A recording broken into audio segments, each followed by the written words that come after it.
Mereka nampak masih sangat berduka. Tiba-tiba istrinya kaget. Dia melihat sosok pria berdiri di depan kaca depan.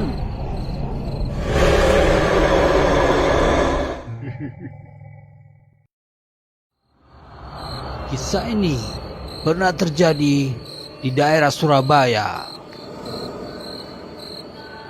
Pak Santoso adalah pemilik perusahaan kayu. Pada suatu malam, entah bagaimana, perusahaannya terbakar habis. Kabar itu segera terdengar oleh Pak Santoso karena rumahnya juga ada di sekitar situ. Sakit jantung Pak Santoso langsung kambuh dan sayangnya tidak tertolong.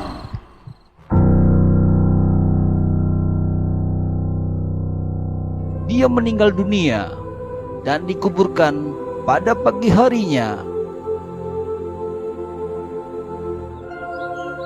Pak Santoso meninggalkan istri dan seorang anak perempuan yang masih SMP.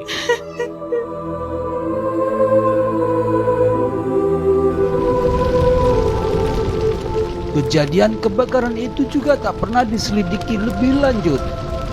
Hanya dikabarkan bahwa itu terjadi karena listrik konslet.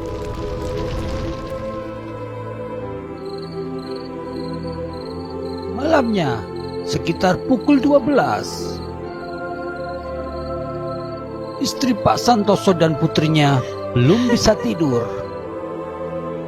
Mereka nampak masih sangat berduka. Tiba-tiba istrinya kaget. Dia melihat sosok pria berdiri di depan kaca depan. Sosok itu begitu ia kenal karena itu adalah sosok Pak Santoso. Istri Pak Santoso langsung pingsan.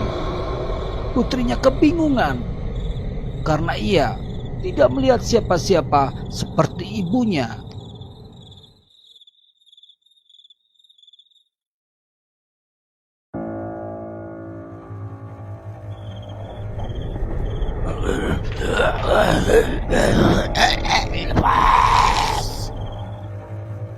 Hingga malam ketiga, sang istri masih didatangi oleh arwah suaminya. Namun ia tidak pernah cerita kepada putrinya. Pak Santoso selalu menampakkan diri dengan berdiri dan diam saja. Sang istri tidak merasa takut, justru ia sedih dan meminta suaminya untuk bisa tenang di alamnya. Keesokan harinya, Pak RT datang bertamu ke rumah almarhum. Pak RT agak segan menyampaikan sesuatu kepada istri Pak Santoso. Dia bilang bahwa sudah 3 malam ini ia didatangi oleh pocongan yang tak lain adalah pocongan Pak Santoso.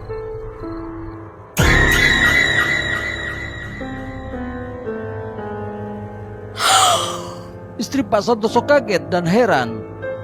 Ia juga mengalami hal yang sama. Namun penampakan suaminya bukan dalam bentuk pocongan. Pak RT sebenarnya sudah didatangi sejak malam pertama setelah Pak Santoso dikubur. Namun ia tidak menceritakan dulu ke siapa-siapa karena ia menunggu mungkin ada desas-desus dari warga yang juga mengalami hal yang sama.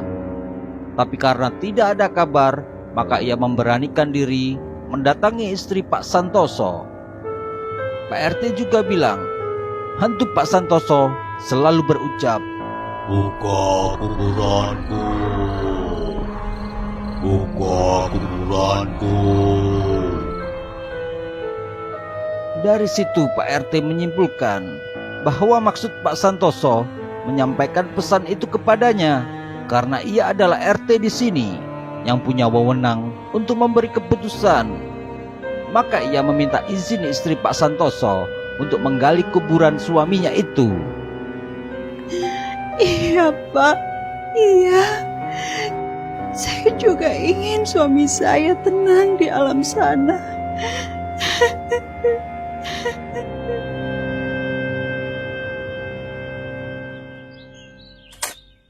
Penggalian kuburan itu dilakukan bersama petugas makam.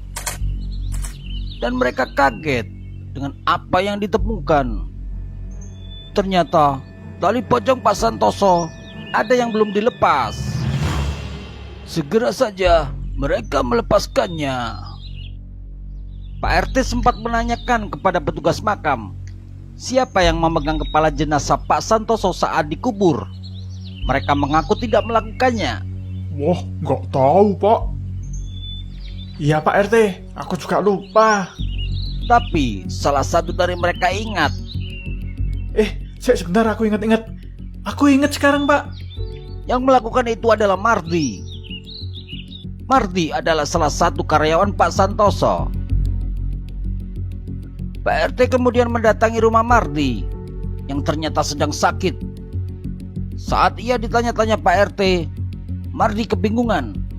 Kemudian ia cerita, sebenarnya ia juga didatangi oleh pocongan Pak Santoso. Ampun. Namun wajahnya sangat menyeramkan.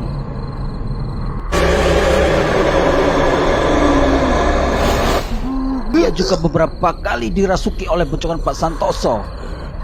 Itu juga yang membuat Mardi jadi sakit. Mardi tidak mau menceritakan itu ke orang-orang karena ia merasa sangat bersalah. Ia takut jika ia cerita akan berujung pada perkara hukum. Pak RT heran, kenapa sampai ke perkara hukum? Mardi cerita, pada saat sebelum terjadi kebakaran pada perusahaan Pak Santoso, ialah yang pulang paling terakhir karena ada pekerjaan yang belum selesai.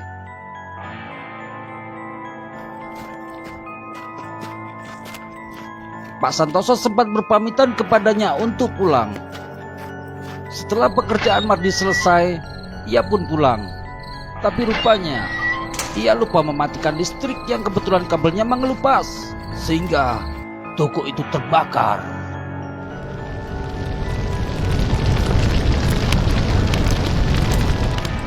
Dari situ pula lah, ia ingin mengangkat jenazah Pak Santoso sebagai penghormatan terakhir.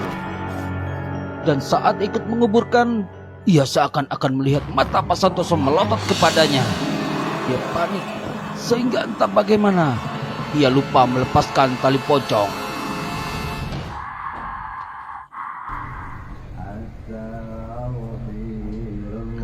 Singkat cerita, Pak RT yang telah mengenal Mardi sebagai warga yang lugu dan jujur, menjembatani persoalan itu dengan istri Pak Santoso.